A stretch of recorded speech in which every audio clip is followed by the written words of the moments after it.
keempat kali ini.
Baik, insya Allah setelah nanti Ustadz Wahyudi bergabung, tadi beliau sudah bergabung seperti itu ya. Terus kemudian mungkin ada beberapa urusan atau mungkin ada perlu sementara live terlebih dahulu.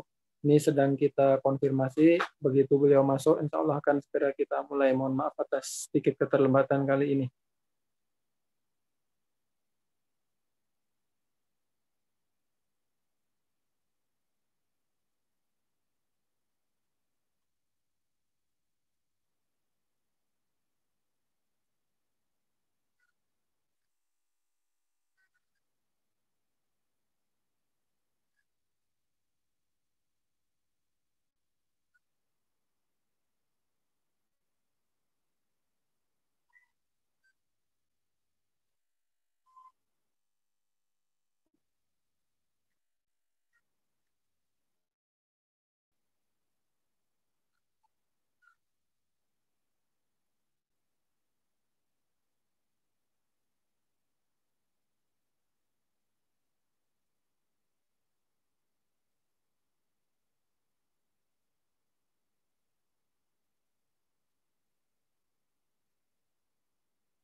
Baik, alhamdulillah sudah bergabung kembali Ustadz Wahyudi bersama kita semuanya. Insya Allah akan kita mulai saat lagi pertemuan keempat Talaki Ilmu Akidah di Ruwaq Azhar Bashir.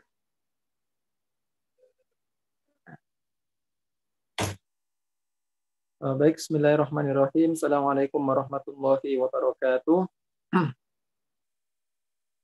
Alhamdulillahi wa kafa wa salatu wassalamu ala nabiyil mustafa wa ala alihi wa man ihtada. Asyhadu an la ilaha illallah wa asyhadu anna Muhammadan abduhu wa rasuluhu la nabiyya wa la rasula ba'da amma ba'du. Baik jamaah umat Islam yang berbahagia, alhamdulillah pada pertemuan kali ini kita diberikan nikmat oleh Allah berupa kesehatan, nikmat iman, nikmat Islam sehingga masih bisa kembali berkumpul dari berbagai macam daerah, berbagai macam tempat, dan bahkan mungkin waktu yang berbeda. Atas izin Allah, kita masih diberikan kesempatan untuk bisa berkumpul via Zoom untuk sama-sama kita belajar, menuntut ilmu, berdiskusi tentang ilmu akidah yang mana membahas tentang Ahlul Haq wa Sunnah, yang itu merupakan syarah dari HPT Bab Iman Bagian Ketuhanan. Kedua kalinya, sholawat beriring salam kita haturkan kepada baginda kita Nabiullah Muhammad SAW, suri tauladan kita yang kita harapkan, dan semoga kita semua selaku umat Islam mendapatkan syafaatnya di hari kemudian. Amin ya rabbal alamin. Untuk selanjutnya kami sampaikan ahlan wa sahlan Ustadz Wahyudi dan juga para peserta Talaki Ilmu Akidah Ruwaq Azhar Bashir. Terima kasih kami sampaikan kepada Ustadz Wahyudi yang telah meluangkan waktunya, juga kepada segenap peserta yang telah hadir bersama menyimak, baik ini pertama kalinya atau mungkin telah menyimak sejak pertemuan pertama. Sebagaimana diketahui, pada pertemuan keempat kali ini kita akan berbicara tentang masih dalam seputar firqah Islamiyah. Jika di pertemuan ketiga kemarin telah disinggung banyak hal terkait Jabariyah dan juga berbagai macam diskusi yang telah dibahas di situ, ada juga mungkin di video YouTube yang bisa disimak bersama-sama. Pada kesempatan kali ini kita akan membahas atau berbicara tentang Syiah. Sekedar pengantar, sebagaimana mungkin kawan-kawan atau ustadz-ustadzah sudah membaca di grup, sudah diposting materi yang ditulis oleh Ustadz Wahyudi terkait masalah Syiah. Memang harus diakui sejak pertemuan pertama sampai pertemuan kali ini, di antara pertanyaan yang terus-terusan ditanyakan adalah tentang Syiah. Nah, kesempatan kali ini adalah kesempatan khusus dan bisa dibilang langka karena kita akan berbicara tentang Syiah. Di antara mungkin yang banyak beredar, banyak berkembang, sebetulnya Syiah itu tetap Muslim atau bukan? Apakah dia dalam akidah sama dengan kita atau berbeda? Dan mungkin juga di Indonesia sendiri, sebagaimana kita ketahui bersama, masalah Syiah dan Sunni ini juga menjadi isu yang cukup sensitif gitu. Beberapa waktu lalu mungkin di Solo ada yang tahu kejadian penggerebekan salah satu Habib yang dituduh Syiah, dan beberapa hal lain yang mungkin hal ini masih sensitif. Nah, dalam kesempatan kali ini sama Ustadz Wahyudi, Allah beliau akan mengupas tentang firqah Islam Syiah, kaitannya dengan masalah akidah, karena ini termasuk salah satu firqah dalam mazhab akidah. Baik, tanpa memperpanjang waktu lagi, untuk selanjutnya kami persilahkan kepada Ustadz Wahyudi untuk menyampaikan penjelasannya. Terima kasih. Silakan, Ustadz. Bismillahirrahmanirrahim. Assalamualaikum warahmatullahi wabarakatuh. Alhamdulillahirabbil alamin, wassalatu wassalamu ala asyrafil anbiya'i wal mursalin, sayyidina wa maulana Muhammadin wa ala alihi wa sahbihi ajma'in. Amma ba'du. Jemaah sekalian yang saya hormati, alhamdulillahirabbil alamin, pada kesempatan kali ini kita masih bisa bertemu, berkumpul kembali untuk talabul ilmi. Mudah-mudahan mendapatkan barakah dari Allah Subhanahu wa taala. Salawat dan salam semoga tetap tercurahkan kepada junjungan kita Nabi Agung Muhammad sallallahu alaihi wasallam. Pada pertemuan kali ini kita akan membahas tentang Syiah, dan saya di sini membawa beberapa rujukan kitab Syiah. Ini di sini saya membawa buku Al-Imam As-Shadiq wal Madzahib Al-Arba' karya Ahmad Haidar. Ini buku yang menulis orang Syiah. Ini karya orang Syiah dari Najaf Al-Ashraf, Irak. Saya bawa juga buku ini karya Bakir Sodr. Ini karya Bakir Sodr, ini karya ulama Syiah juga. orang Syiah, dan ini seorang filosof yang sangat ternama. Ada juga saya bawa buku ini, Muhammad Jawad Maghniyah, dan juga tentang sejarah Syiah atau tentang fikih Syiah, juga tentang Imam Ja'far Shadiq dan bagaimana beliau itu istidlal atau mengambil hukum dari Al-Quran dan Sunnah. Dan ini juga buku karya ulama Syiah. Sebenarnya juga masih ada beberapa buku rujukan yang dari ulama Syiah, tapi saya tidak sempat bongkar-bongkar, yaitu jurnal-jurnal yang ditulis langsung oleh para ulama Syiah. Selain karya ulama Syiah, saya juga membawa di sini ada buku-buku karya ulama Sunni, tetapi tentang Syiah. Ini ada Usul Fikih Ja'fari. Usul Fikih Ja'fari ini mengkaji tentang usul fikihnya orang Syiah Ja'fariyah. Ada ini Al-Ara' wal Madhib Al-Kalamiyah, ya kan? Ini juga di sini berbicara tentang Syiah. Ada ini Imam Ja'far Shadiq. Ja'far Shadiq ini tentang fikih Ja'fari, usul fikihnya bagaimana dan produk fikihnya bagaimana. Ini karya ulama Sunni tetapi tentang Syiah. Ini juga ada Imam Zaid. Zaid itu Syiah Zaidiyah. Cuma ini tentang Syiah Zaidiyah yang menulis Imam Abu Zahra, hanya dia ulama Sunni tetapi tentang Syiah. Di sini juga ada Syiah Al-Arabiyah ini dan Zaidiyah. Ini tentang Syiah Itna Syariah, Syiah 12 dan juga Syiah Zaidiyah.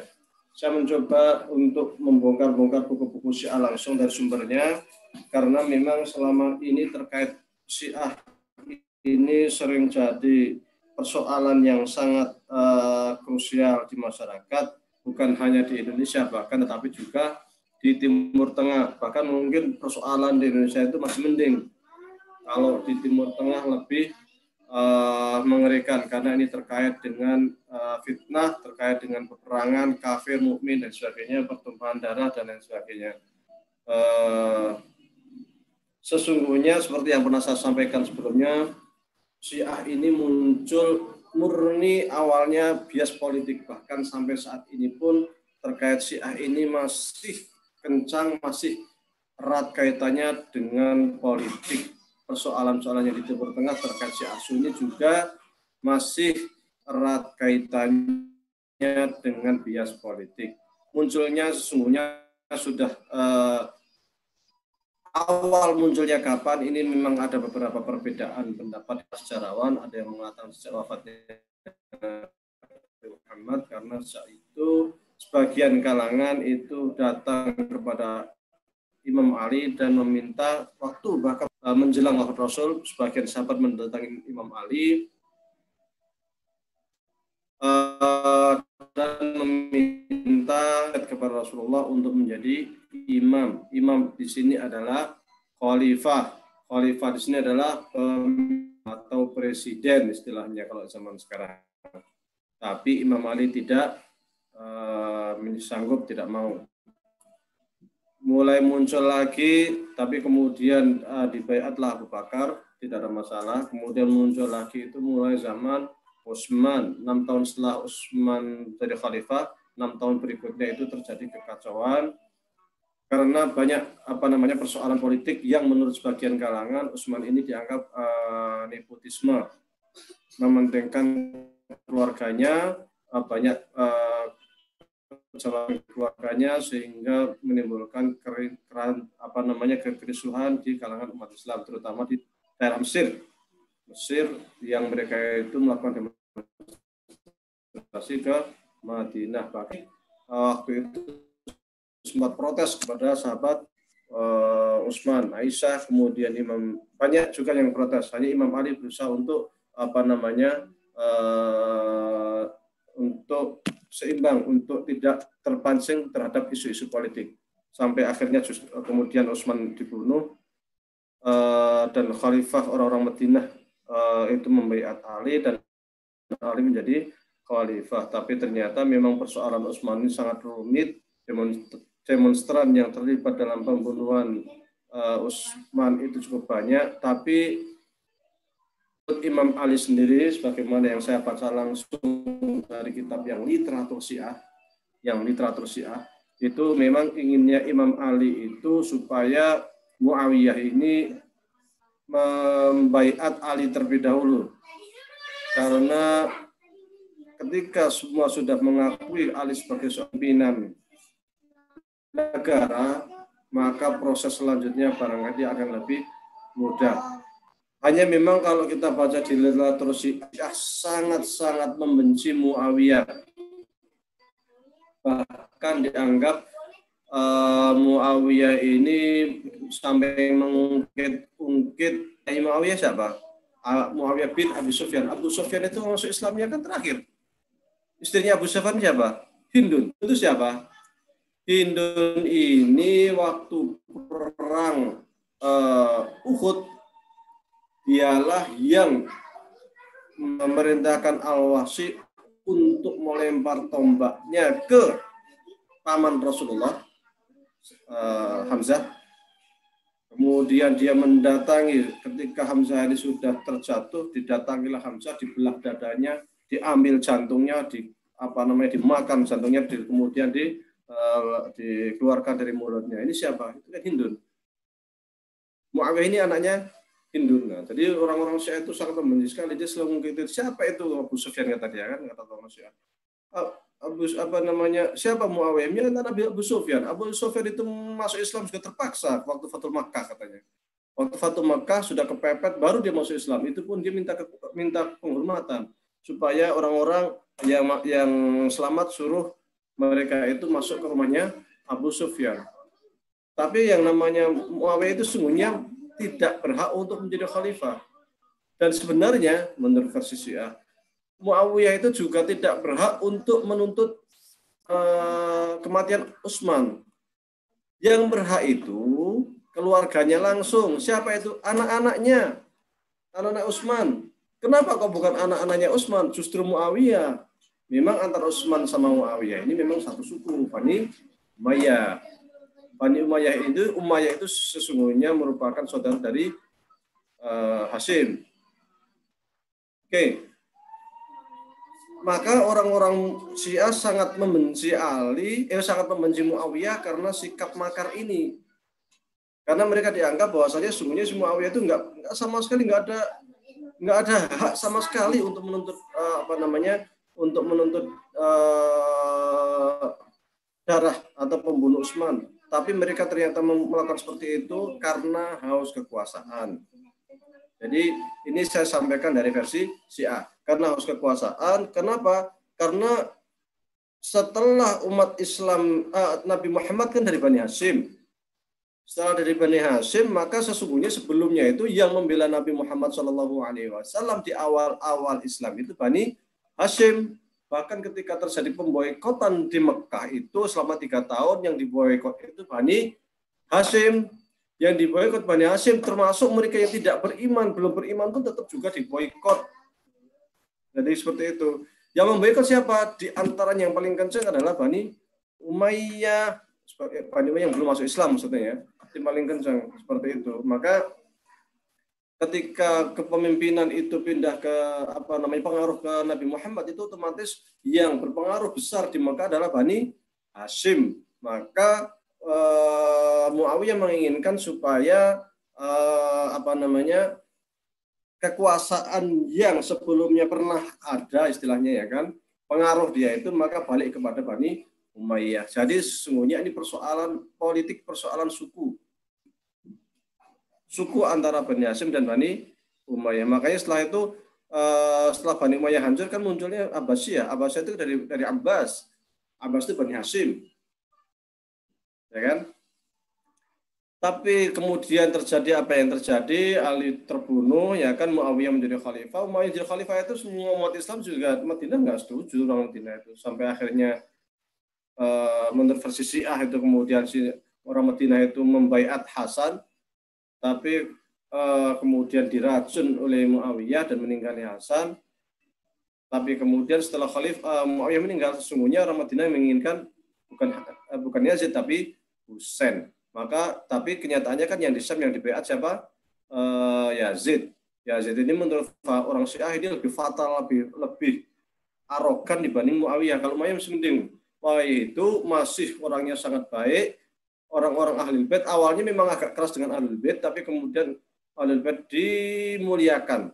Tetapi zaman Yazid ini Ahlul Bait banyak dimarginalkan, banyak diserang, banyak diintimidasi, pengikut-pengikut Ahlul Bait banyak yang dipenjarakan. Bahkan Imam Husain sendiri yang merupakan cucu dari Rasulullah dibunuh di Karbala dan dipenggal kepalanya, dan kepalanya dibawa ke Syam. Ini luar biasa ini, pengaruh politik seperti ini. Ini menimbulkan kemarahan dari orang-orang yang mencintai Ahlul Bait. Tapi orang-orang Muawiyah itu, Bani Umayyah ini sangat tahu bahwasanya yang namanya Ahlul Bait ini atau orang-orang Muslim itu sangat mencintai Ahlul Bait. Makanya mereka sangat kencang, sangat keras.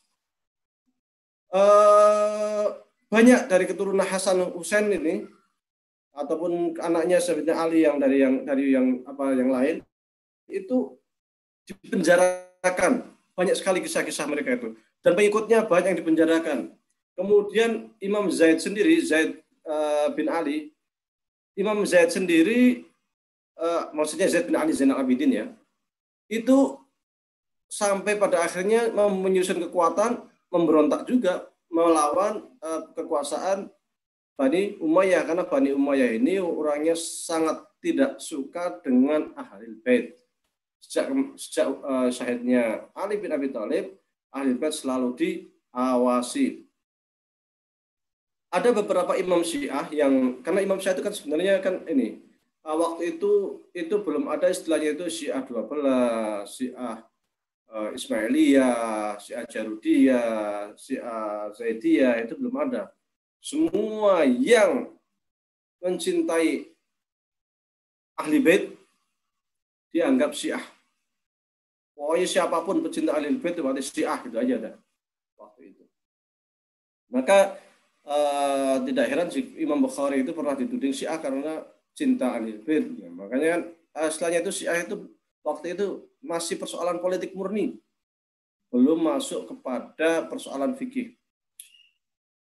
Baru setelah Imam Zaid ini melawan Muawiyah, dan Imam Zaid itu meninggal dunia syahid, ya kan, karena sebelumnya Imam Zaid itu sebenarnya banyak pasukan yang dari Irak ini menginginkan Imam Zaid ini ikut melakukan perlawanan terhadap Bani Umayyah. Setelah dia ke Irak, tapi kemudian dia mengatakan bahwasanya Khalifah Umar, Khalifah Abu Bakar itu khalifah yang sah. Sebagian besar orang Syiah waktu itu marah besar kepada Imam Zaid. Mereka mengatakan, bagaimana bisa, yang mestinya khalifah kan Ali, bukan Umar, bukan Abu Bakar.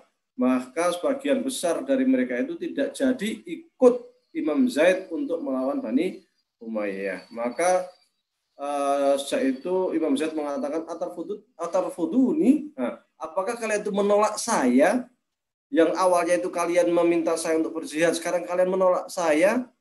Sejak saat itulah kemudian mereka yang tidak ikut perang dengan Imam Zaid itu, mereka membuat kelompok dan mereka disebut dengan Syiah Rafidah, atarfuduni, kan? Rafidah, menolak terhadap pernyataan Imam Zaid yang mengatakan bahwasanya Abu Bakar, Umar itu khalifah yang sah. Hanya saja sesungguhnya mereka itu bukan khalifah yang utama. Yang semestinya utama itu sesungguhnya Imam Ali bin Abi Thalib. Nah, Syiah itu dari sini jadinya kemudian mereka yang ikut Imam Zaid ini disebut dengan Syiah Zaidiyah. Kita lihat ada beberapa silsilah, ya kan? Kita lihat silsilah daripada Imam Syiah. Itu kalau yang Rafidah tadi Syiah 12, ya kan, itu Ali bin Abi Thalib, ya kan, imamnya itu. Setelah Ali bin Abi Thalib kemudian Hasan bin Ali, kemudian Husain bin Ali, kemudian Ali bin Husain, Muhammad bin Ali, Ja'far bin Muhammad, Musa bin Ja'far, Ali bin Musa, Muhammad bin Ali, Ali bin Muhammad, Hasan bin Ali, dan Muhammad bin Hasan. Muhammad bin Hasan itu yang kemudian oleh Syiah 12 disebut dengan Al-Mahdi Al-Muntadzar, yang konon akan datang di akhir zaman. Kalau Zaidiyah itu ada Ali bin Abi Thalib, Hasan bin Ali, Husain bin Ali, Ali bin Husain, ini Ali Zainal Abidin. Lalu Zaid bin Ali. Jadi Zaid bin Ali Zainal Abidin. Jadi 5 ininya itu silsilahnya. Dua Syiah ini merupakan Syiah yang paling besar, yang paling berpengaruh di dunia Islam. Ada satu Syiah lagi yang juga cukup besar, tapi mungkin ketiga, yaitu Syiah Ismailiyah. Kalau Syiah Ismailiyah itu tempatnya di Pakistan. Kalau Syiah 12 Ithna Syariah itu banyak di Saudi sebelah timur, banyak di Bahrain, di Irak, di Kuwait, di Iran, ya kan? Kalau Syiah Zaidiyah itu di Yaman, Oke. Ada lagi Syiah Ismailiyah tadi yang di Pakistan, itu imamnya itu Ali bin Abi Thalib, Hasan bin Ali, Husain bin Ali, ya kan? Ali bin Husain, Muhammad bin Ali, Ja'far bin Muhammad bin Ali, dan Ismail bin Ja'far. Mereka itu setelah Ja'far itu kan Ismail bin Ja'far. Baik. Perbedaan ada persamaan antar kelompok Syiah ini dari sisi ideologi. Kita tahu bahwasanya nanti kita pisahkan secara fikih dan secara akidah, ya. Kita bicara secara akidah dulu. Secara akidah itu bahwasanya kalau kita lihat Imam Zaid bin Ali Zainal Abidin itu dekat dengan Wasil bin Atha. Wasil bin Atha ini merupakan pioner atau tokoh Mu'tazilah. Sehingga dari sini Syiah Zaidiyah itu banyak terpengaruh oleh paham Mu'tazilah dari sisi pemikiran akidah. Syiah 12 pun juga pada akhirnya banyak terpengaruh oleh pemikiran Mu'tazilah. Kalau Mu'tazilah zaman sekarang ini bisa dikatakan sudah tidak ada, tetapi sesungguhnya yang menghidupkan ideologi dan pemikiran Mu'tazilah ini secara tidak langsung dari kalangan Syiah.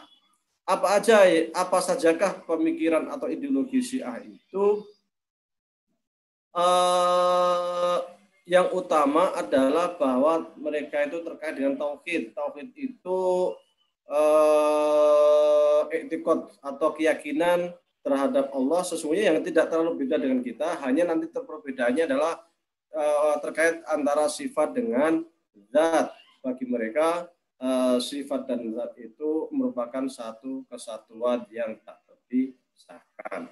Kemudian nubuwah itu terkait kenabian, sama dengan yang kita yakini. Tauhid tadi juga berbeda adalah secara usul sama.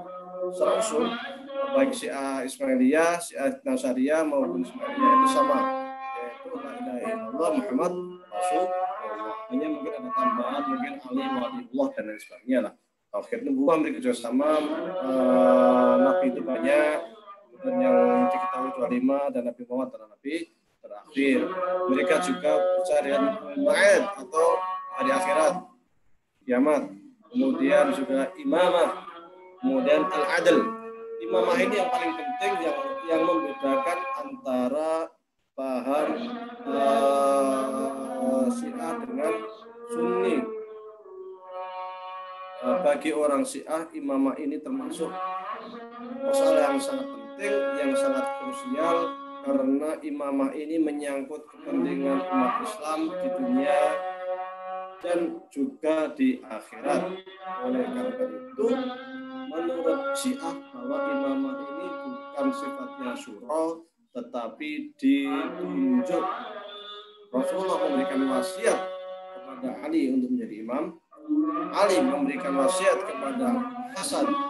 Hasan memberikan wasiat kepada Husain. Husain memberikan wasiat kepada Ali bin Zainal Abidin. Ali bin Husain, ya, Ali Zainal Abidin. Ali memberikan wasiat kepada Muhammad bin Ali dan seterusnya.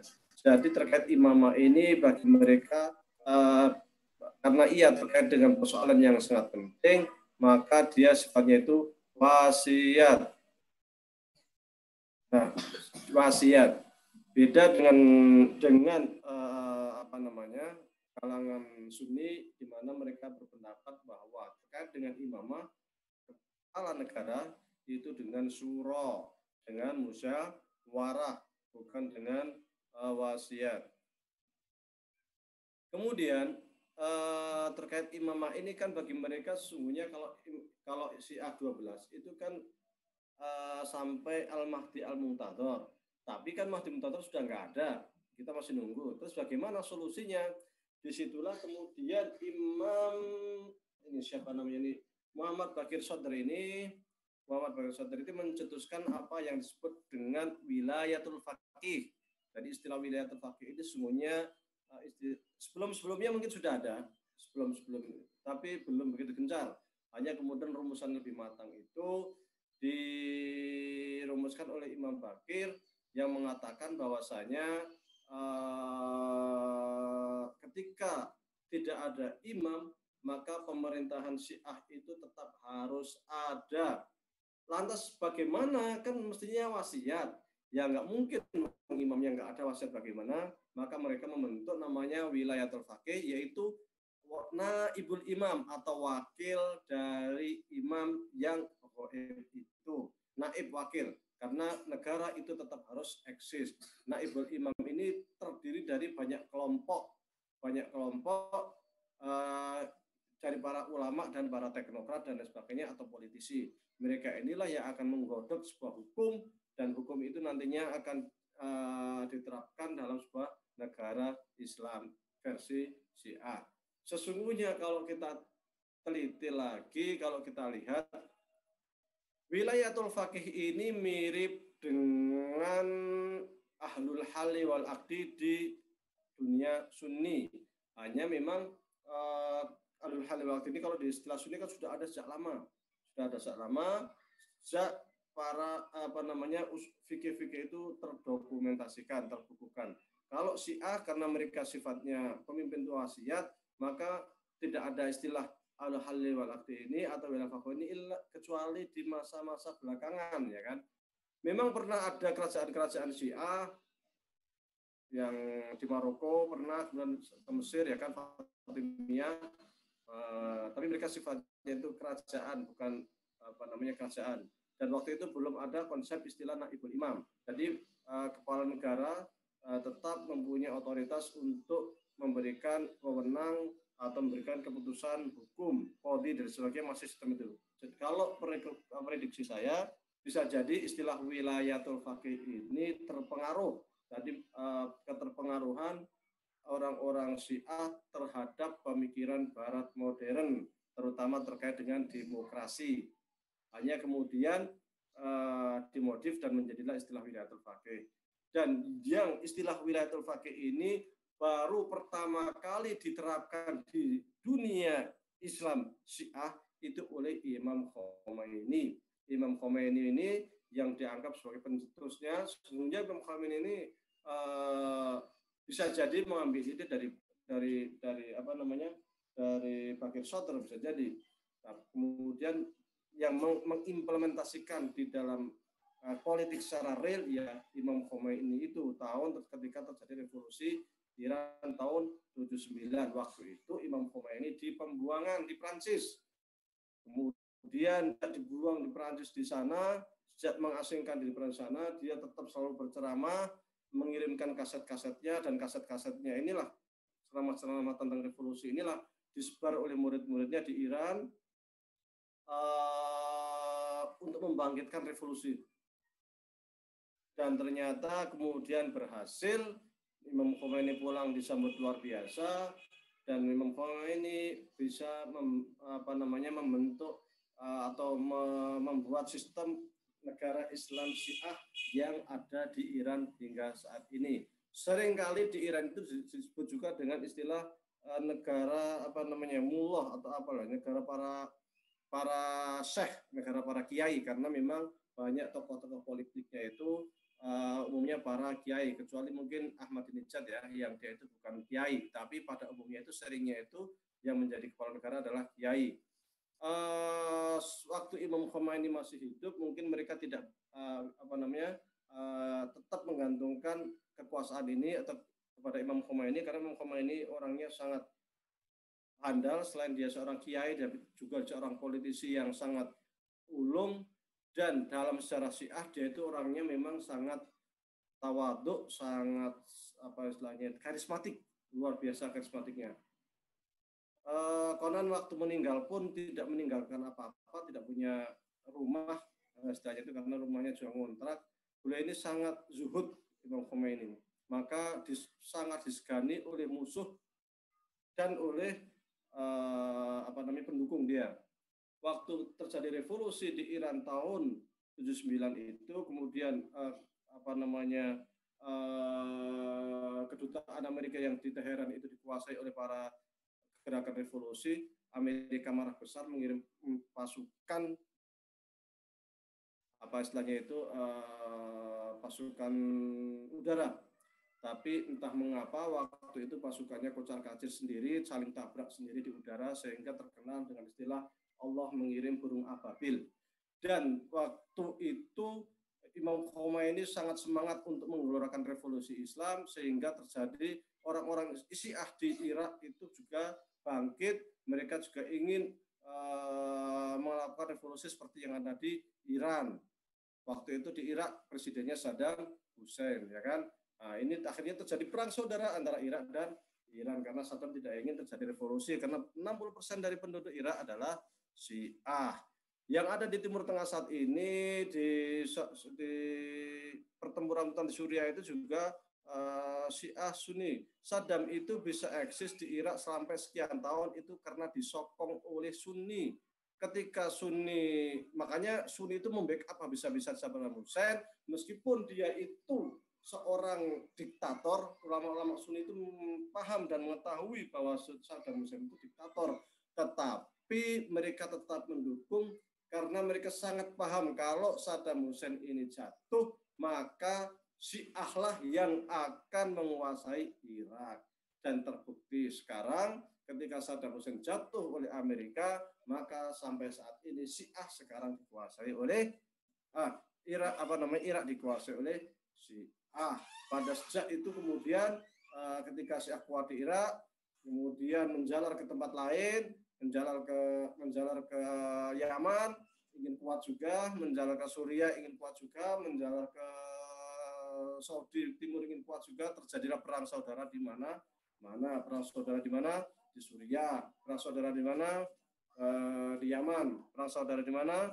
Mana-mana. Kemudian itu ditambah lagi dengan politik Amerika, Amerika Barat untuk membuat Timur Tengah semakin berantakan. Dibuatlah perang saudara supaya apa? Supaya Israel tetap eksis, supaya Israel itu kuat. Makanya adalah muncul ISIS yang dipersenjatai oleh Amerika, yang itu mereka mengkafirkan selain kelompoknya, membuat kekejaman luar biasa, pembunuhan di mana-mana itu dari kelompok ISIS. Itu Syiahnya seperti itu. Kalau secara tadi imamah tadi perbedaannya dengan Sunni juga, bahwa di dunia Sunni itu terkait imamah ini adalah persoalan furu'. Imamah ini terkait persoalan cabang, sehingga kalau kita membaca kitab-kitab Sunni terkait dengan siyasah syar'iyyah, terkait dengan buku-buku fikih politik seperti Al-Ahkam As-Sultaniyah karya Imam Mawardi, ataupun bisa dibaca di Muqaddimah Khaldun, atau Al-Ahkam Sultaniyah yang karya siapa satu lagi yang dari ulama Hambali itu. Ada juga yang karya Imam Haramain, gurunya Imam Ghazali. Semua itu masuk dalam bahasan fikih, bukan bahasan akidah. Tidak. Adapun ketika kita membaca buku ilmu kalam di bab akhir, ada bahasan terkait imamah yang ditulis oleh ulama-ulama Sunni, seperti dalam kitab Al-Ibkar fi Usuluddin karya Imam Amidi, seperti Syarhul Mawaqif, seperti lain-lain lah, As-Samir karya Imam Haramain dan lain sebagainya. Di bab terakhir memang ada bab bahasan tentang imamah. Hanya saja ini tidak menunjukkan bahwasanya imamah di Sunni itu masuk ke dalam akidah. Tidak. Ini dimasukkan oleh ulama-ulama Ahlus Sunnah wal Jamaah atau Ahlul Haq wa Sunnah, karena orang Syiah itu memasukkannya di dalam bahasan akidah, sehingga untuk mengkanter atau mendakabi mereka, terpaksa mereka dimasukkan ke dalam bahasan akidah. Tapi sesungguhnya rincian-rinciannya, konsepnya bagaimana memimpin, bagaimana rakyat, bagaimana sistem pengambilan pajak, bagaimana sistem distribusi zakat, dan lain sebagainya, termasuk sistem pengangkatan pemimpin, syarat seorang pemimpin bagaimana, itu di dunia sini masuk bahasan fikih. Kemudian ada beberapa hal yang juga istilahnya itu penting diketahui bersama terkait dengan beberapa penyimpangan atau kesesatan Syiah atau beberapa kesesatan. Di antaranya adalah bahwa tidak semua sih, tapi sebagian kalangan Syiah menganggap Al-Quran yang ada di hadapan kita itu tidak sempurna. Mereka mengatakan masih ada Al-Quran lagi yang hilang, yang dihapus. Tapi ini tidak semua manusia, tapi ada sebagian kelompok Syiah yang berpaham demikian. Kemudian bagi mereka para sahabat, tidak semua sahabat itu maksud udul.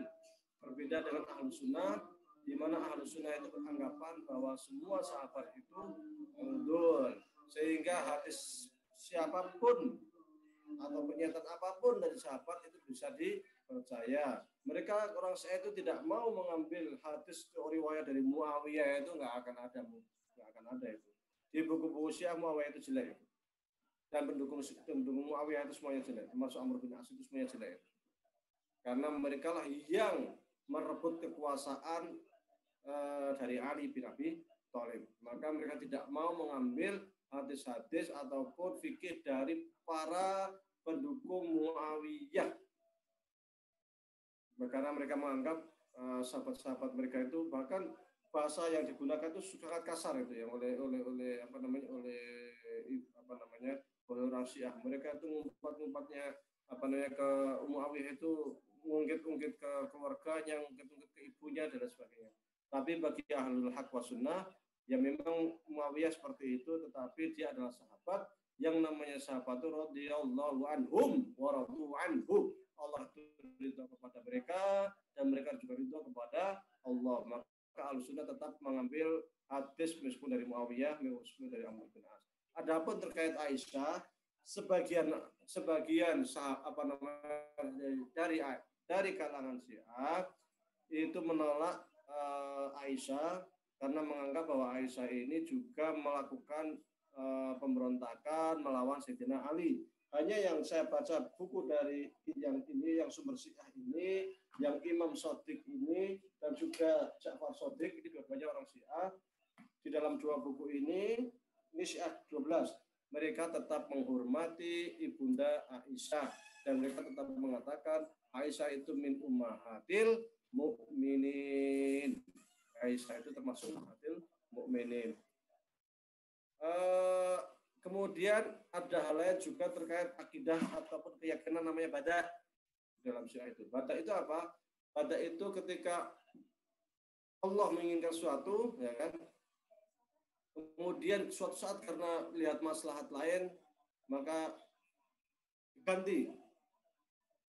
diganti kepada hal yang lain. Atau sebagian Syiah mengatakan bada itu Allah merubah pikirannya lah istilahnya. Dulu mengatakan seperti ini karena masalah lain maka dirubah. Bagi paham Ahlul Haq wa Sunnah, Allah itu ilmunya muhitun bi kulli syai', tidak ada perubahan terhadap ilmu Allah karena sifatnya azal.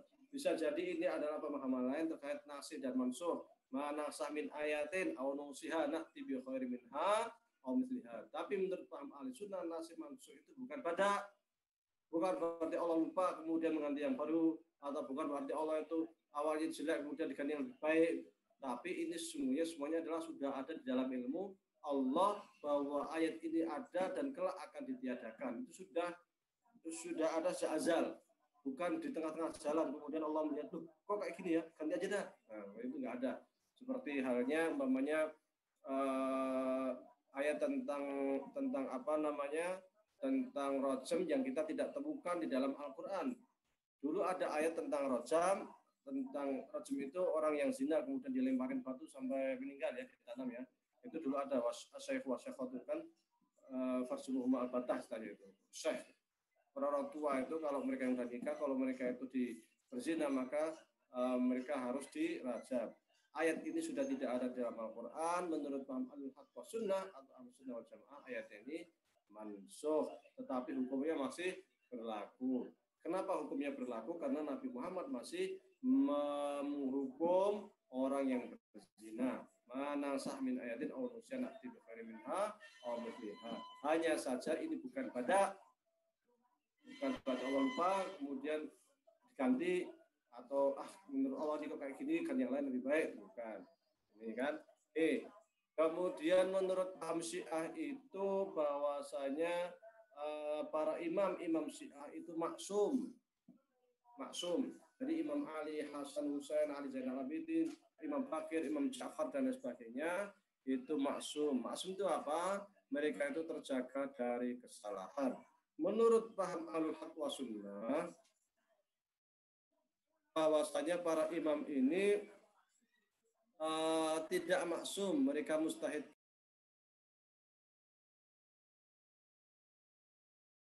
Jadi mereka para mustahid hanya tingkat kewaroannya, kesabarannya, keilmuannya memang mereka ini sangat luar biasa.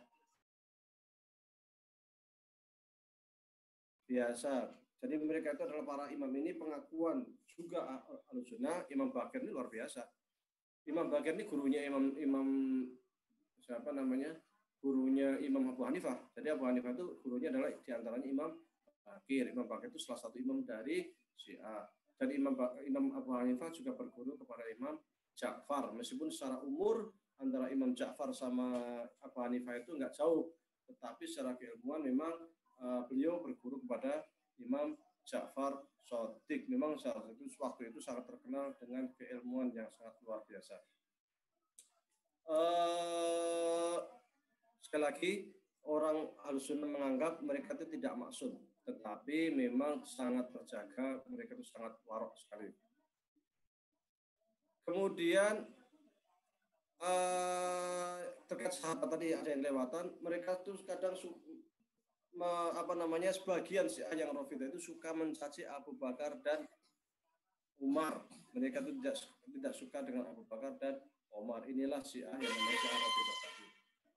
Syiah itu ada namanya, setiap Syiah Rafidhah itu setiap Syiah Rafidhah itu mesti Syiah ya kan istilahnya. Tapi tidak semua Syiah itu Rafidhah. Termasuk Syiah 12 itu tidak semua Syiah 12 Syiah Nasyariyah itu Rafidhah. Jadi seperti halnya Bakir Sadr ataupun satu lagi Bakir Sadr sama siapa saya lupa yang sekarang masih hidup di Irak itu, dia termasuk pengikut Syiah 12 tetapi dia tetap mengakui Abu Bakar dan Umar sebagai khalifah yang sah, tetapi kemudian dia percaya dengan imam 12 itu. Meskipun dia Syiah 12 tetapi masih mengakui Imam Abu Bakar, mengakui Umar dan lain sebagainya. Mereka itu bukan Rafidhah. Rafidhah itu adalah Syiah yang tidak mengakui Abu Bakar dan Umar. Untuk Zaidiyah, rata-rata yang Syiah Rafidhah itu rata-rata dari kalangan Syiah 12. Tapi kalau Syiah Zaidiyah itu mereka pasti bukan Rafidhah. Syiah Zaidiyah ini mereka mengakui Imam Abu Bakar dan Umar sebagai khalifah. Hanya saja menurut Syiah Zaidiyah ini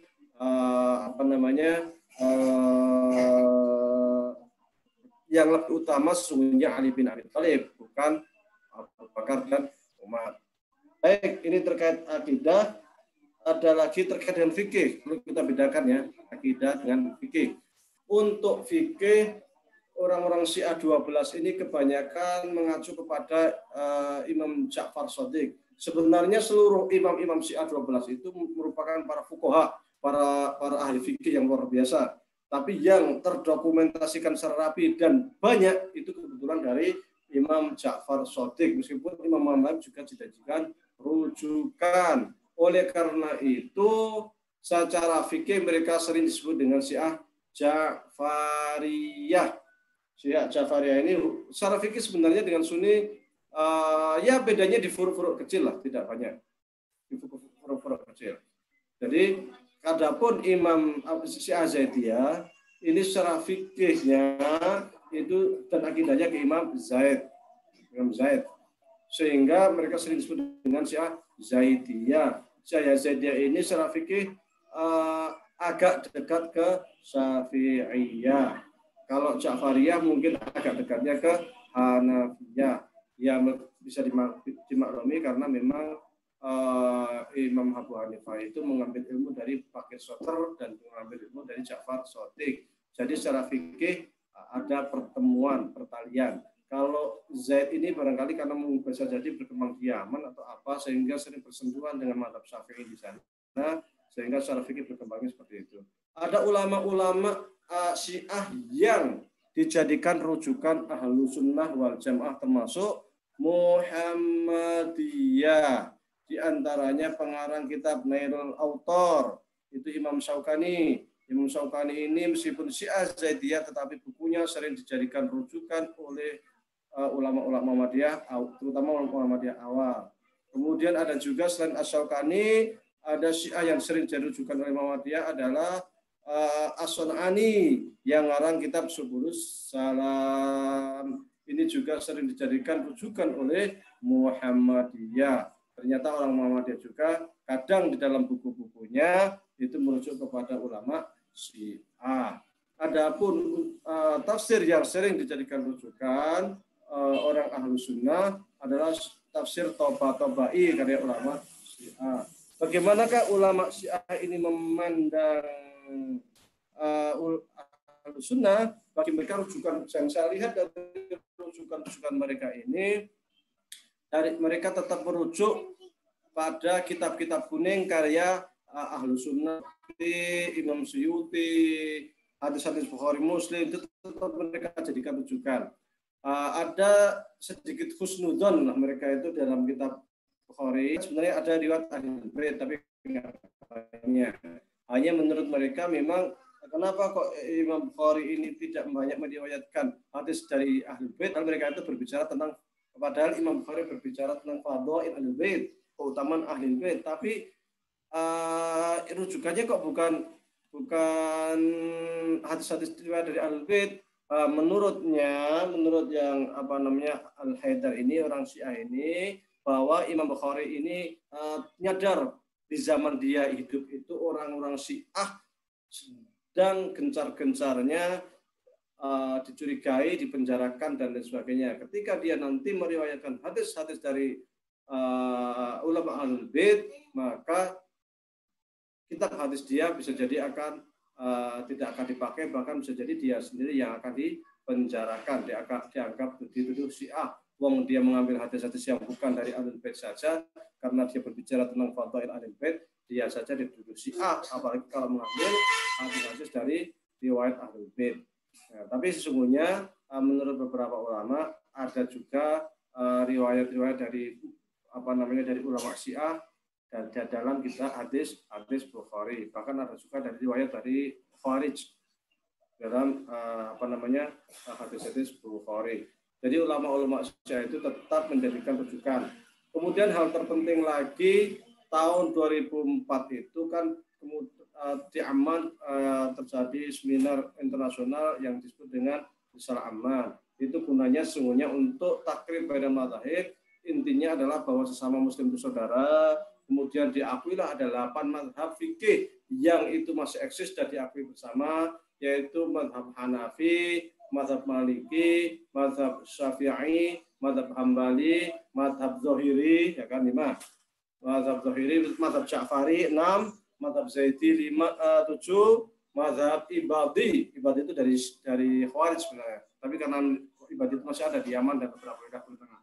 Nah, ini 8 mazhab ini dianggap sebagai 8 mazhab yang sah dan bisa digunakan di kalangan umat Islam. Yang pertama. Yang kedua, bahwa baik dia Syiah Zaidiyah atau Syiah Itsna Asyariyah atau Sunni atau mutasawwif, ya kan, atau Salafi, ya kan, mereka semuanya adalah muslim sesuai dengan Risalah Aman itu dan tidak boleh saling mengkafirkan. Risalah Aman ini muncul di antara faktornya karena terjadi banyak perpecahan di kalangan umat Islam, terjadi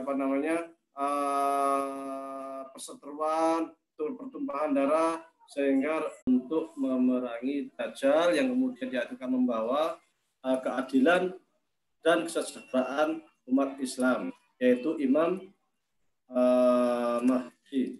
Hanya saja memang ada sedikit perbedaan konsep Imam Mahdi di kalangan Sunni dengan Imam Mahdi di kalangan Syiah.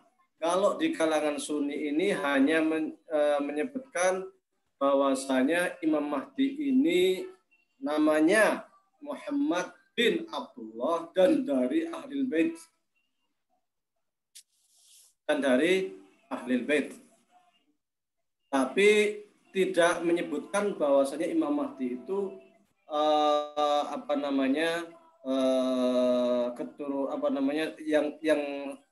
Al-Mahdi Al-Muntadhar yang Syiah itu. Sementara kalau dari Syiah kan cenderung klinik, cenderung mistis, bahwasanya yang disebut Imam Mahdi ini adalah imam ke-12 yang gaib itu, yang hilang itu. Nah, nih, jadi bedanya di situ. Kalau kita menganggapnya sebagai itu dari keturunan Ahlul Bait, tapi kalau Syiah itu dia adalah imam yang ke-12 yang kemudian hilang tadi. Yang kedua, memang kalau orang-orang Syiah jelas itu mengambil hadisnya itu riwayat dari Ahlul Bait, riwayat dari Ahlul Bait. Kalau orang ulama Sunni kebanyakan bukan dari Ahlul Bait tetapi dari riwayat-riwayat lain. Ini saya menemukan beberapa hadis di sini terkait dengan Imam Mahdi ini. Ini ada dari Musnad Imam Ahmad, ada di Mustadrak Al-Hakim, kan? Ada di Sunan Abu Daud, ada juga di Sunan Ibnu Majah. Jadi banyak. Ya khurju fi akhiri ummati al-Mahdiyu. Nah, ini di zaman akhir umatku ini akan muncul seorang yang namanya Al-Mahdi. Ini ada di kitab Mustadrak Al-Hakim, ya kan, Al-Mustadrak Al-Hakim. Kalau di Musnad Imam Ahmad itu ubasyirukum bil Mahdi yub'atsu ala ikhtilafi minan nasi. Aku berikan kabar gembira kepada kalian dengan Al-Mahdi yang diutus saat manusia berselisih dengan banyaknya keguncangan. Ini riwayat dari Imam Ahmad. Yamla'ullahu quluba ummati Muhammadin sallallahu alaihi wasallam ani wasa'u ani siapa nih? Ini dari Abu Daud. Wah, banyak sekali nih. Banyak sekali ternyata. Al-Mahdi minna Ahlul Bait yuslihullahu fi lailatin. Al-Mahdi dari keturunan kami Ahlul Bait. Allah akan memperbaikinya dalam satu malam. Ini hadis Al-Mahdi juga ini 4 riwayat siapa? Riwayat dari Musnad Ahmad juga ada. Musnad Muhammad. Intinya bahwa terkait Al-Mahdi ini memang banyak sekali hadis-hadis ya, bertebaran baik di kitab-kitab Ahlussunnah ataupun Syiah. Sumbernya pun kalau Ahlussunnah ternyata sumbernya juga dari sumber-sumber Ahlussunnah gitu. Dari kitab Musnad Ahmad, dari Abu Daud, dari Tirmidzi dan sebagainya.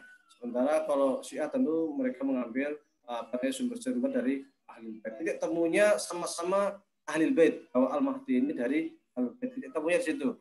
Titik bedanya kalau dari Syiah itu ya Imam Mahdi yang Muntadhar yang imam yang ke-12. Kalau di Syiah itu tidak disebutkan. Kalau di Sunni tidak disebutkan itu siapa, yang jelas itu adalah dari keturunan Ahli Bait Rasulullah Shallallahu Alaihi Wasallam. Hanya saja ini terkait hadis ahad, dan hadis ahad ini andai kata ada orang kok ingkar dengan Al-Mahdi, namanya dia tidak kafir. Karena terkait akidah itu menurut paham Ahlul Haq wa Sunnah dia harus mutawatir.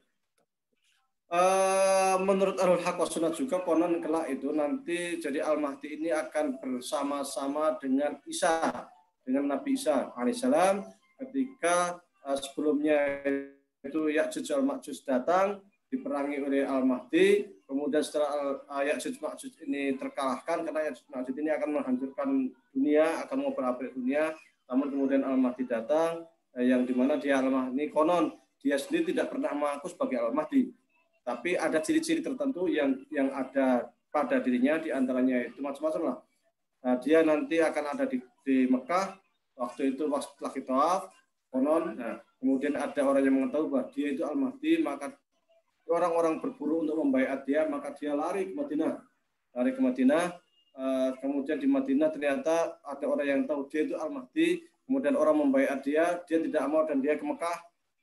Waktu di Mekah orang-orang tahu bahwa dia Al-Mahdi, ya kan? Sehingga orang membaiat dia dan dia menjadi Al-Mahdi itu menjadi pemimpin.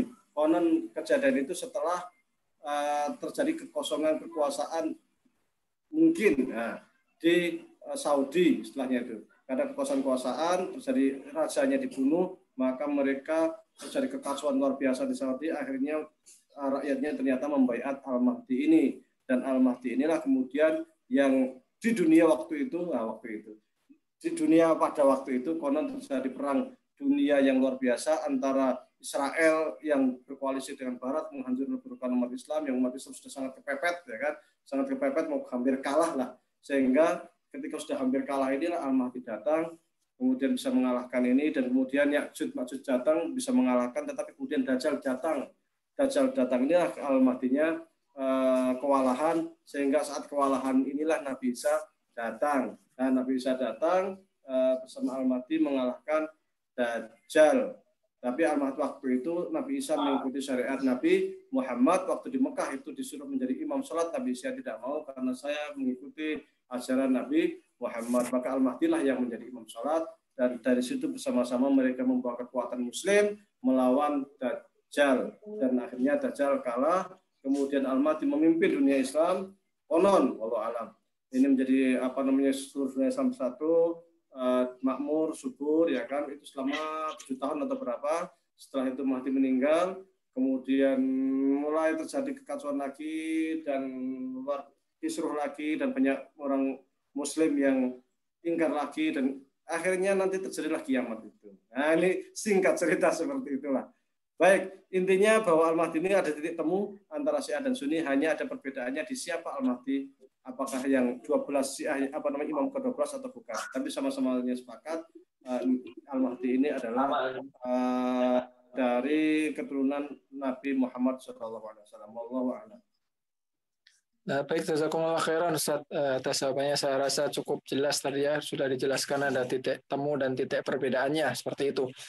Selanjutnya pertanyaan dari Danu PWPM Kalimantan Selatan. Assalamualaikum Ustaz. Apakah Imam Asy-Syaukani itu mutlak Syiah Zaidiyah atau di akhir hidupnya beliau berlepas diri dari pemahaman Syiah Zaidiyah? Terus yang kedua pertanyaannya, bagaimana mungkin bisa bersatu antara Syiah dan Sunni, sedangkan yang satu mencela sahabat, sedangkan sementara yang lainnya membela dan memuji sahabat? Mungkin upaya persatuan yang bisa diupayakan seperti itu. Dan yang ketiga, Syiah yang ada saat ini, apakah masih ada Syiah Zaidiyah atau semua sudah menjadi Syiah Imamiyah Rafidhah semuanya? Terima kasih, Ustaz. Bisa langsung dijawab. Kalau Syiah Zaidiyah di Yaman masih banyak. Ya, di Yaman itu Zaidiyah masih sangat banyak. Kebanyakan di Yaman ya Syiah Zaidiyah. Kebanyakan di Yaman. Kalau di Iran kan Nasariyah 12. Dan tidak semua Syiah 12 itu Rafidhah. Tidak semua Syiah itu mencela sahabat. Saya sebutkan tadi kayak Bakir Sodr, kayak ada videonya, nanti bisa dicek itu. Bukan Bakir Sodr, satu lagi. Itu dia meskipun Syiah 12 di Irak, di Najaf, tapi dia sangat menolak orang Syiah yang mencela sahabat. Bahkan beberapa ulama dari Iran juga menfatwakan supaya orang-orang Syiah itu tidak mencela sahabat. Dan di Risalah Aman sendiri juga disebutkan salah satu poinnya untuk tidak mencela sahabat. Jadi tidak semua Syiah itu Rafidhah. Memang ada yang Rafidhah tetapi tidak semua. Dan kebanyakan yang Rafidhah itu kebanyakan dari Syiah 12. Tetapi tidak semua Syiah 12 itu Rafidhah. Yang pertama. Yang kedua, bahwasanya bagaimana mungkin bersatu, kita sebenarnya bukan masalah bersatunya ya, tapi saling menghormat aja. Karena memang kalau di Indonesia mungkin tidak terlalu terasa ya, barangkali. Tapi kalau di Timur Tengah terasa ya, pertumpahan darah itu udah mengerikan itu. Jadi capek lah kita istilahnya itu. Rakyat orang Timur Tengah itu capek. Udahlah, gini aja lah, kamu yang Syiah tetap Syiah, tapi jangan propaganda. Yang Sunni tetap Sunni, tapi jangan propaganda. Kita hidup damai. Nah, gitu. Saya pernah punya teman orang Suriah yang dia itu melarikan diri dari perang saudara di Suriah. Dia bilang gini, di Suriah itu ada 12 kelompok atau apalah seperti itu. Ada Sunni, ada Syiah, ada darus apa macam-macam, dan mereka itu sesungguhnya hidup rukun, baik-baik saja. Kemudian muncul kelompok orang yang sangat radikal, yang mudah mengkafirkan kelompok lain, yang mengkafirkan Sufi, mengkafirkan Syiah, macam-macam, dan mereka itu kemudian membuat bom, membuat keonaran, dan mereka akhirnya tergabung dengan ISIS, akhirnya hancurlah Suriah itu. Prinsipnya begini, jika kita dengan orang Kristen saja kita bisa damai, ya kan? Kita tengah pesta Kristen kita damai, kita bisa ziarah sekolah. Di Muhammadiyah di Sorong itu banyak orang Kristen itu, malah Muslim sama Kristennya banyak Kristennya itu kan, di dirian saya. Tapi kita tetap welcome, nggak ada masalah gitu. Dengan orang Kristen aja kita welcome, nggak ada masalah. Kenapa yang dengan sama Muslim kok masih gontok-gontokan kan gitu, sampai bunuh-bunuhan, ini kan sayang itu. Karena musuh-musuhnya, musuh umat Islam itu kan sama. Musuh kita itu Israel, Yahudi. Ya kalau sama umat Islam masih perang saudara, gimana mau melawan Yahudi, ya kan? Umat Islam itu punya persoalan yang sama. Apa itu? Hikipun ibarat. Orang itu luar biasa. Kita seluruh dunia Islam itu rata-rata sistem politik, demokrasi, liberal, ekonominya, ekonomi kapitalis, ya kan? Untuk bangkit menjadi menggunakan ekonomi Islam, susahnya minta ampun. Teori-teori ekonomi Islam di Iran, di Syiah bagus-bagus. Dan banyak dipakai gitu. Dan nggak ada masalah itu. Selama itu masih sesuai dengan hukum syariat, nggak ada masalah. Dan ketika muktamar internasional sering dilibatkan. Jadi intinya selama kita menghormati mereka Syiah, tapi jangan sebarkan, tolong jangan sebarkan paham Syiah di tengah-tengah bangsa ini. Karena kalau sudah demikian ini sudah masalah. Anda Syiah dengan Syiah Anda, terserah Anda, tapi jangan ajak orang lain untuk masuk Syiah. Saya Sunni, ketika ada orang Syiah, ya saya dialog gitu kan, tapi saya tidak akan menyebarkan paham Sunni saya di tengah-tengah orang Syiah. Karena kalau sudah saling memaksakan ideologi, keyakinan, itu yang timbul adalah bentrokan. Jangankan Sunni Syiah, antar sesama mazhab, Hambali, Syafi'i, ya kan, atau umpamanya Salafi dengan NU, Salafi dengan Muhammadiyah atau apa, yang sesama masih satu, yang dekat banget aja. Kadang untuk saling toleransi itu susahnya minta ampun, ya kan. Dengan HTI, ya kan, yang sama-sama juga masih Ahlussunnah, dengan FPI yang sama-sama Ahlussunnah. Pertanyaannya, apakah kita akan selamanya terpecah belah seperti ini? Tidak adakah titik terang untuk kita bersatu? Dan ini sesungguhnya yang disesalkan oleh Imam Asy'ari, makanya beliau menulis kitab Maqalatul Islamin. Dan di dalam kitab Maqalatul Islamin tidak mengkafirkan satupun kelompok, baik Syiah, baik Khawarij, baik Mu'tazilah dan sebagainya. Padahal ada banyak sekali kelompok yang ditulis di buku Maqalatul Islamin. Dan ini juga yang disesalkan oleh Imam Ghazali dalam kitabnya Faisul Tafriqah Bainal Islam wa Zindiqah, di mana di situ ada kelompok-kelompok Asy'ari yang mutasyadid ataupun berhadapan dengan Hambali yang mutasyadid, ya akhirnya bentrok dan sebagainya, dan disesalkan oleh Imam Ghazali, sehingga Imam Ghazali dalam kitab Faisul Tafriqah jelas, ini loh Islam, ini loh kafir. Kalau masih dalam lingkup usulul akidah atau masih dalam ruang lingkup ahlul kiblah, ini bukan muslim, bukan kafir, tapi kita sama-sama saudara, kita hormati. Dan kejadian itu sudah ada sejak zaman Imam Asy'ari, Imam Asy'ari lahir tahun 260 Hijriah. Sudah ada sejak di zaman Imam Ghazali. Imam Ghazali itu meninggalnya tahun 1110 Masehi. Dan kejadian itu berulang sampai sekarang itu. 200-an tahun kita masih sama kelompok kita masih saling cekcok. Nah, itu makanya ya sebenarnya takrib pada mazhab yang digaungkan oleh ulama Azhar sejak tahun 1940-an dulu itu 44 dan sebagainya sampai sekarang itu sebenarnya upaya untuk menjaga darah umat Islam supaya tidak terus mengalir, supaya kita itu tidak terus perang saudara.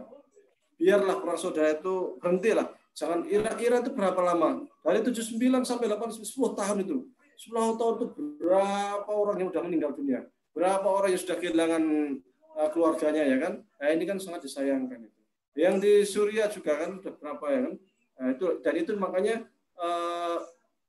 Imam Buti yang akhirnya syahid juga kan berusaha untuk seperti itu, untuk bersifat insaf, untuk berusaha untuk toleran, tapi pada akhirnya kan dia dibom juga oleh orang-orang yang ekstremis yang menganggap Imam Buti sebagai ulama yang terlalu lembek, ya kan?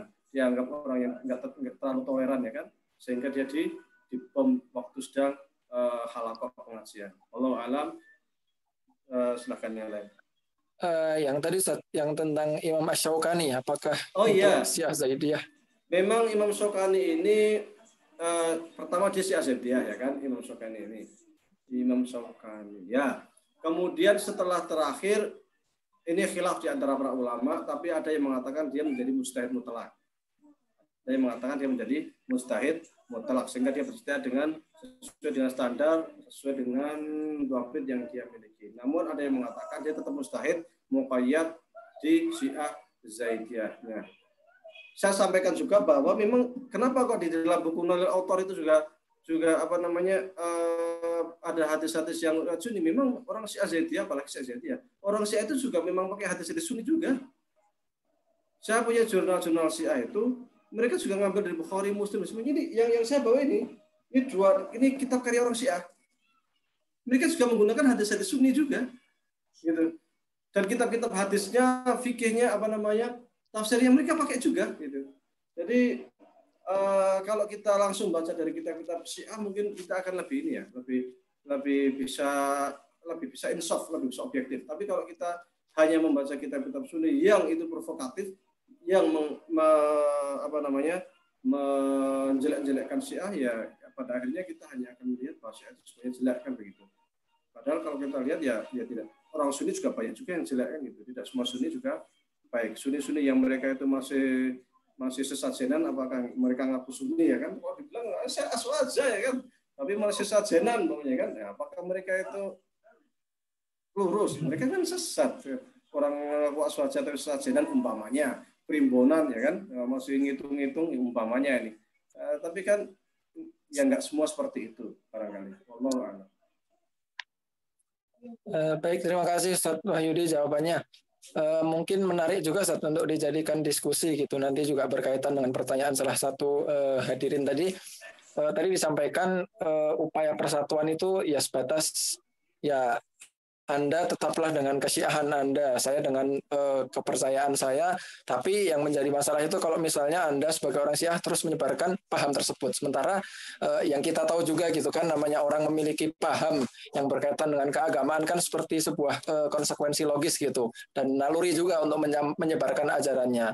Nah, kalau memang sudah sampai pada tataran seperti itu, mungkin nanti yang kita lakukan apa? Nah, ini kaitannya juga dari pertanyaan Bapak Rois Fatoni yang selalu aktif juga bertanya dari pertemuan-pertemuan sebelumnya, dan konsekuensi sesat dalam kehidupan sehari-hari itu seperti apa? Apakah itu juga nanti mungkin masuk dalam hadis yang man ra'a minkum mungkaron falyughayyir biyadihi, seperti itu, sehingga kita kalau memang mereka sudah ya menyebarkan agamanya, kita juga harus menindak, dan memang kalau perlu menindak mungkin tindakan-tindakan yang seperti apa gitu Ustaz. Terkait amar ma'ruf nahi munkar, kita kan mereka sesat jelas ya kan. Ya, sebatas kita adalah sebatas karena ini sudah terkait dengan mazhab, keyakinan yang fikih yang mereka juga punya rujukan ya kan. Mereka itu punya rujukan. Quran mereka rujukan, hadis juga punya rujukan. Jadi sehingga kita anggap mereka itulah istihadiyah gitu. Sesat itu menurut istihad kita, kalau sunnah mereka itu sesat gitu. Karena menurut paham dalil-dalil yang kita miliki mereka itu sesat gitu. Tetapi menurut mereka orang-orang Syiah mereka benar gitu. Jadi ini di sini adalah terkait dengan dalil.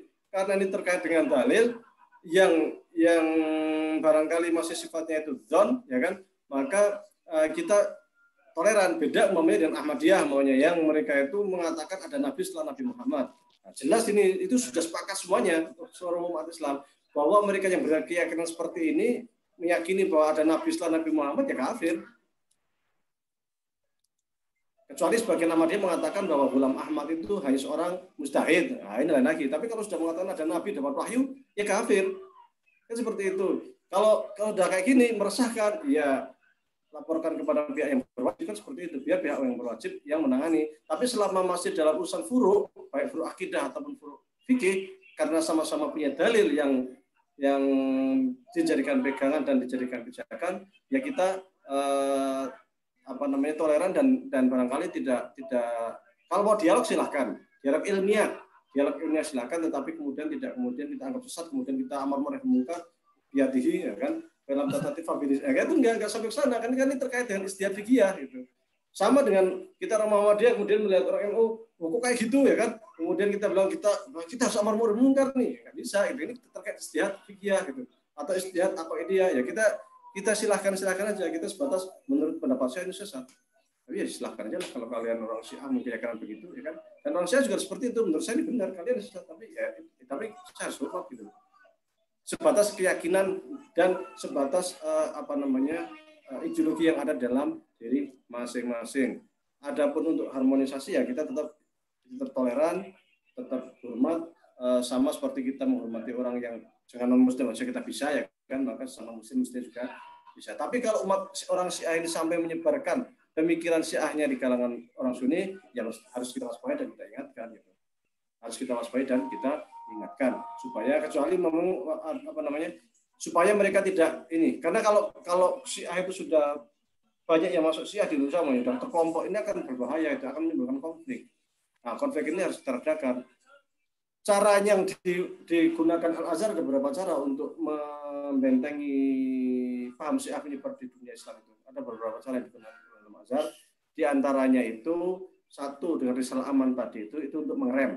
Yang kedua dengan melarang ulama-ulama Syiah dari pertemuan-pertemuan dengan Syiah itu, kesepakatan yang dihasilkan supaya ulama-ulama Syiah itu yang Rafidhah utamanya tidak mencaci maki sahabat. Yang ketiga, supaya orang Syiah itu tetap berada di posisinya, tidak menyebarkan paham Syiah di Sunni, dan orang Sunni tidak menyebarkan paham Sunni di kalangan Syiah. Makanya ketika Syiah Azhar ke Indonesia, wanti-wanti, hati-hati dengan paham Syiah. Karena juga ketika ada Sunni dan Syiah di suatu wilayah itu dikhawatirkan kalau tidak ada sikap toleran, maka yang terjadi adalah konflik.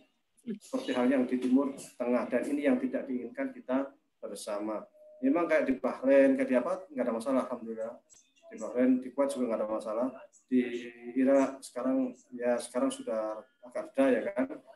Tapi kan seperti di Yaman sekarang lagi hangat di Yaman, ini kan Syiah Houthi ini. Kita tidak inginkan seperti itu. Ya. Makanya ketika ada hal seperti itu ya kita antisipasi lah. Maka kemudian hal kedua yang dilakukan oleh Azhar tadi kan sifatnya keluar. Ada sesuatu yang ke dalam, memahamkan kepada sesama jamaah Sunni tentang pentingnya Islam Sunni ini. Makanya harus ada identitas, ya kan. Kalau Muhammadiyah itu kan kita ahlul haq wa sunnah, ya kan, kalau di HPT. Tapi kan kadang jamaah Muhammadiyah itu nggak tahu itu, dan kadang di Muhammadiyah itu sering menyatakan kita itu tidak bermadhab, ya kan, kita lama madhabi ya, nggak tanpa madhab, sehingga nggak ada upaya untuk membentengi diri gitu. Karena akidah ini dipelajari akidah apa? Ya akidah ya terserah aja, nggak bermadhab, ya kadang nggak salafi lah, kadang syari lah, kadang apa, ya kan. Tidak ada step by step kita belajar ini, setelah ini belajar ini, setelah ini belajar ini, kan gitu, akhirnya nggak ada runtutan. Padahal itu penting untuk menguatkan ideologi akidah Ahlus Sunnah itu. Maka saya pernah menulis di dalam sebelum saya menulis buku Ahlul Haq wa Sunnah, yaitu saya pernah menulis artikel, intinya itu bahwa mestinya kita itu mengakui bahwa kita itu adalah Ahlus Sunnah wal Jamaah, supaya jelas rujukannya, supaya jelas ketika kita ingin memperkuat akidahnya jamaah kita itu jelas apa yang akan kita jadikan pijakan. Yang kedua, saya sampaikan kita itu juga harus ditulis di sini bahwa kita itu kita masih mengakui seluruh mazhab Sunni, sehingga ketika kita belajar di pesantren di apa jelas rujukan terusnya, nggak ngambang kan. Akhirnya kita kan memang ada bahwa kita itu tidak, tapi kan tidak tertulis di ADRT itu apa bahwa kita itu mengakui seluruh mazhab Sunni, seluruh secara fikih kita mengakui mazhab Sunni, kan nggak ada terus seperti itu, sehingga fikihnya kan gambiang. Dalam HPT aja tidak ada rukun, tidak ada sunnah, tidak ada apa-apa, sehingga kalau kita ngaji fikih HPT saja itu dijamin akan bingung karena nggak ada syarat, bedanya syarat mana, rukunnya mana, sunnahnya mana, nggak ada, semuanya gitu saja disampaikan begitu saja, ya kan. Tapi kalau ada rujukan itu jelas, kita taksil atau membumikan HPT itu nanti rujuknya ke kitab apa itu kan jadi jelas, sehingga kita mengajarkan fikih kepada jamaah Muhammadiyah itu lebih enak gitu. Kalau sekarang terus kita kemana kan jadi bingung kan, seperti itu. Akidahnya kemana? Setelah saya menulis itu, kemudian menemukan kata Ahlus Haq wa Sunnah dalam HPT itu. Akhirnya setelah itu barulah saya tulis secara lengkap tentang akidah Ahlus Haq wa Sunnah. Saya taksil, saya coba runut sebenarnya kita itu kemana gitu, supaya kita itu mengajarkan akidah kita ke jamaah Muhammadiyah itu jelas. Kalau rujukannya jelas, kita bisa menguatkan dari dalam, menguatkan ideologi kita dari dalam. Karena kalau enggak, ya kacau gitu. Akhirnya liberalisme masuk, ya kan? Akhirnya Syiah masuk, artinya Ahmadiyah masuk. Karena kita nggak jelas kita itu siapa. Kita itu open katanya kan. Kita terbuka, kita eksklusif. Ya akhirnya semuanya masuk kan kacau. Nah, maka upaya yang dilakukan Al-Azhar diantaranya adalah menguatkan dari sisi internal. Di antara yang dilakukan di Al-Azhar adalah halakoh pengajian yang di Masjid Azhar yang sekarang sangat luar biasa. Jadi sejak terjadi revolusi tahun 2011 dan kekacauan di Timur Tengah itu, salah satu hikmahnya di Azhar adalah menguatkan ideologi dari dalam, yaitu dengan membuat halakoh-halakoh kajian-kajian di masjid-masjid Al-Azhar atau masjid sekitar Al-Azhar yang sangat luar biasa untuk menguatkan ideologi mazhab sunnah al-sunnah wal jamaah. Selain itu yang dilakukan oleh Al-Azhar juga adalah dengan mencetak atau menulis buku-buku penelitian tentang al-sunnah wal jamaah serta kelemahan-kelemahan dari pemikiran-pemikiran lain. Seperti ada buku judulnya itu Khawarijul Asri. Itu Khawarij, Neo Khawarij ini mengkritik tentang ISIS, mengkritik tentang jamaah Al-Qaeda, mengkritik tentang yang mereka itu sangat radikal dan mirip sekali dengan Khawarij. Ini buku 5 jilid. Ada lagi buku lain yang saya lihat itu ada sekitar 16 buku. Dan satu buku ada 5 jilid, ada yang macam-macam. Tapi intinya mereka itu berusaha untuk menulis, baik untuk difa, untuk membela diri, atau menyerang paham lain yang bertentangan dengan paham Ahlussunnah wal Jamaah. Dan itu bukunya sangat banyak dan tebal-tebal. Ada yang 600 halaman, ada yang 5 jilid, dan macam-macam. Dan itu silsilahnya, berserinya sangat banyak. Itu dilakukan. Guna apa? Guna membentengi diri umat Islam ini dari paham selain paham Ahlussunnah, baik Syiah ataupun Khawarij. Nah, sekarang kalau di Indonesia kan enggak, kalau ada yang paham berbeda, udah kita demonstrasi kan, kita rusak, kita tangkap orangnya. Itu yang dilakukan Indonesia kan seperti itu.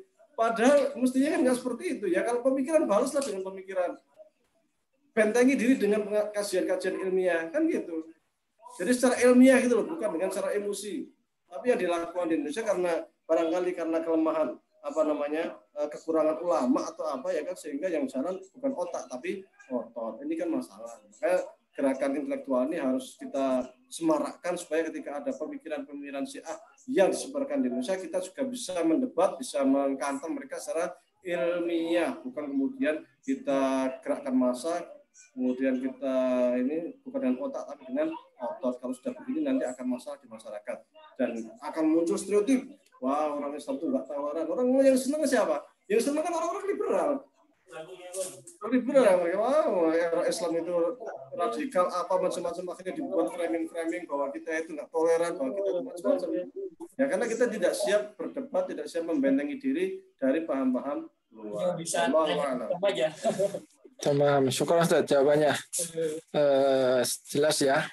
Untuk selanjutnya pertanyaan dari Tegar Hafid. Ustaz, apakah para imam 12 Syiah itu berlepas diri dari akidah Syiah dan hanya kaum Syiah saja yang mengklaim bahwa mereka adalah imam Syiah dalam akidah, atau memang benar-benar secara akidah para imam itu juga berakidah sebagaimana pengikut-pengikut Syiah itu? Silakan. Ya, kalau secara akidah terkait akidahnya para imam itu, kalau yang versi Ahlussunnah, sesungguhnya mereka itu sama dengan akidah Ahlussunnah wal Jamaah, nggak ada beda. Hanya kemudian dari pengikut-pengikutnya itu muncul ada badak, ada macam-macam, itu sesungguhnya dari para pengikut-pengikutnya, bukan dari para imamnya. Kalau dari para imamnya sendiri, Imam Ja'far Shadiq, Imam Bakir, mereka itu luar biasa memang. Secara keilmuan baik pemikiran apa macam-macam luar biasa. Hanya memang yang disayangkan Imam Zaid ini meninggal umurnya masih 44 tahun ketika melawan Bani Umayyah, dan dia syahid dikuburkan ketahuan. Pada waktu penguburannya Imam Ja'far Shadiq itu sudah sembunyi-sembunyi, tapi ketahuan kuburannya itu akhirnya dibongkar sama Bani Umayyah. Setelah dibongkar, diapain jasadnya? Disalib di tengah-tengah jalan sampai 4 tahun. Bayangkan, ini cucu Nabi Muhammad ini. Kalau membaca buku Syiah ini, memang kalau kadang-kadang kita itu akan sedikit memaklumi kenapa orang Syiah itu sangat benci Bani Umayyah itu.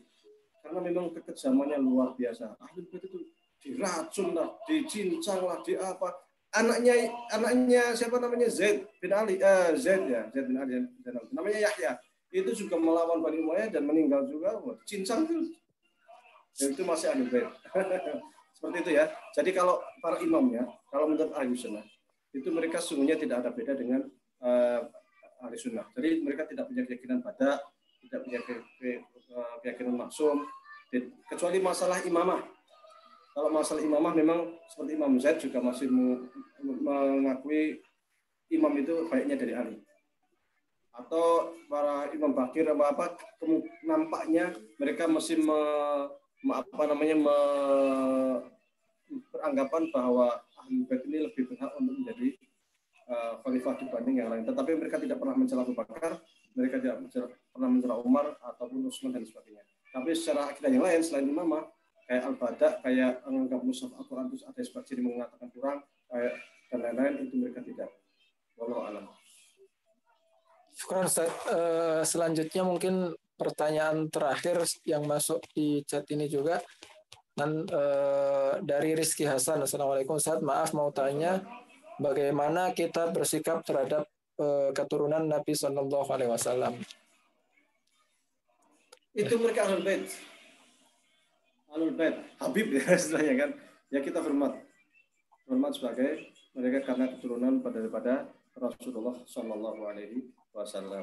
Kita hormat pada mereka karena mereka masih punya darah dari Rasulullah Shallallahu Alaihi Wasallam. Hanya kita tidak boleh hulu. Hulu itu apa? Terlalu mensucikan mereka atau terlalu mengagung-agungkan mereka atau terlalu berlebihan. Berarti tidak diperkenankan. Adapun di sisi Allah semua manusia itu sama. Inna akramakum indallahi atqakum. Semua manusia itu yang sama kecuali takwa, karena takwa inilah yang akan membedakan antara sesama umat Islam. Baik dia Habib ataupun non Habib, di sisi Allah itu sama.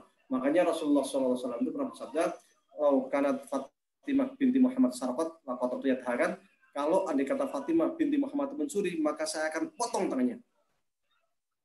Ini Nabi Muhammad yang bersabda seperti itu. Kenapa? Karena statusnya meskipun Fatimah ini putra Nabi Muhammad, tetapi status hukum sama. Status hukum tidak ada yang berbeda di dunia. Yang membedakan di sisi Allah hanyalah ketakwaan. Hanya kita tetap hormat kepada mereka karena mereka punya darah turunan dari Rasulullah Shallallahu Alaihi Wasallam. Maka kita tetap hormat kepada para keturunan Ahlul Bait Rasulullah Shallallahu Alaihi Wasallam. Meskipun kalau di Muhammadiyah mungkin nggak terasa ya. Karena kita itu tidak terbiasa dan tahbib Habib. Padahal konon Kiai Haji Ahmad Dahlan itu kan Habib ya kan. Tapi kita tidak pernah mengagung-agungkan Kiai Haji Ahmad Dahlan sebagai seorang Habib. Bahkan tidak ada julukan Habib Kiai Haji Ahmad Dahlan ya kan. Tidak ada. Tetapi sebagai seorang Muslim ya kita hormat kepada para titisan kepada para keturunan Kanjeng Nabi Muhammad Shallallahu Alaihi Wasallam. Baik, itu tadi dari beberapa pertanyaan yang sudah masuk karena mungkin juga sudah 1 jam 30 lewat. Ustaz Wahyudi mungkin ada closing statement sebelum mengakhiri pertemuan pada sore kali ini. Baik, ini sudah pertemuan yang keempat ya, kelima dengan bedah buku, tapi masih ternyata baru tentang Syiah itu masih bab awal sebenarnya terkait Ahlul Haq wa Sunnah, tapi tidak apa-apa, kita pelan-pelan saja, yang penting kita bisa istifadah dan bisa istifadah, bisa mengambil manfaat dari pengajian ini. Mudah-mudahan bermanfaat dan saya mohon maaf kepada jemaah semuanya jika ada kesalahan dan kekurangan. Assalamualaikum warahmatullahi wabarakatuh.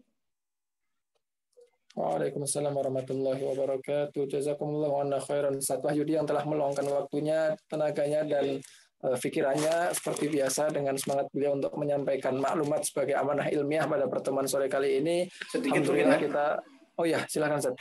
Iya, sedikit yang hari ini ternyata kita tidak membahas tentang usul fikihnya orang Syiah. Kalau ke depan bisa sih mudah-mudahan nanti tak singgung sedikit mungkin ke depan terkait usul fikihnya Syiah atau fikihnya Syiah, karena sering kan terkait mut'ah ya kan, terkait apa macam-macam itu. Secara usul fikih, secara fikih juga sebenarnya ada hal-hal yang perlu kita diskusikan bersama gitu. Yang tadi baru terkait dengan politik dan dan ideologi ya, mungkin ke depan kita bahas sedikit tentang fikih sebelum kemudian menginjak kepada paham Mu'tazilah atau lainnya. Ya. Baik, sebagaimana disampaikan Ustaz Wahyudi, insya Allah pada pertemuan Jumat selanjutnya kita sebelum masuk ke materi baru, kita akan lanjutkan beberapa materi pada pembahasan kali ini yang belum sempat disinggung, terutama tentang fikih dan usul fikih di Syiah sendiri. Terima kasih sekali lagi yang sampaikan kepada Ustaz Wahyudi atas segala ilmu dan waktunya, juga kepada hadirin yang tetap setia sampai akhir menyimak berlangsungnya talaki ilmu akidah Ruwaq Azhar Bashir ini. Insya Allah sebagaimana biasa video dalam beberapa waktu setelah ini akan kita share. Barangkali ada yang ingin mereview atau mungkin belum sempat untuk menonton secara penuh bisa disaksikan ulang. Beberapa hal telah kita dapatkan alhamdulillah tentang materi Syiah ini, diantaranya mungkin yang bisa kita garis bawahi sebagai review bersama bahwasanya Syiah meskipun yang kita lihat seolah-olah banyak sekali perbedaan dengan kita, namun ketika ditanya apakah mereka masih muslim atau tidak, masih Islam atau tidak, jawabannya adalah masih, sebagaimana disampaikan Ustaz Wahyudi, diantaranya banyak ulama yang mengatakan, termasuk risalah aman di Yordania dan fatwa dari ulama Azhar sendiri. Dan ini apabila kita utamakan gitu dalam rangka merawat harmonisasi umat Islam, pasti bisa menjadi salah satu solusi seperti itu. Hanya saja memang ada terdapat banyak perbedaan, diantaranya tadi ketika kita lihat dari segi politik seperti itu, mungkin dulu ketika saya pribadi pun ketika di Indonesia melihat cukup panas gitu, tapi ternyata ketika kita mau membaca lagi bahwa di Timur Tengah ini jauh lebih luar biasa gitu, sengketa politiknya bahkan sampai bunuh-bunuhan karena memang masalah politik yang luar biasa. Selanjutnya mungkin masalah Syiah ini juga tadi disampaikan juga bahwasanya memang mereka tetap muslim, hanya saja sesat, dan kesesatan ini apakah sampai perlu untuk kita beramar ma'ruf nahi mungkar dengan iyat atau dengan beberapa hal yang lain. Tadi juga disampaikan bahwasanya ini ijtihad yang dilakukan oleh Syiah memang ijtihad yang menggunakan dalil, hanya saja ini ijtihad di furu', jadi bukan ijtihad di usul yang sampai mengantarkan mujtahidnya atau orang-orang yang mengikuti ijtihad tersebut dalam kekafiran. Insya Allah pada pertemuan selanjutnya yang mungkin belum dibahas adalah tentang fikih dan usul fikih tentang masalah Syiah ini. Jadi kita harapkan untuk bisa tetap stay bersama Ruwaq Azhar Bashir dalam ilmu akidah. Saya selaku moderator mengucapkan banyak terima kasih kepada Ustaz Wahyudi dan segenap hadirin pada pertemuan kali ini. Juga mohon maaf atas segala kesalahannya. Terima kasih. Bila taufik wal hidayah. Wassalamualaikum warahmatullahi wabarakatuh. Waalaikumsalam.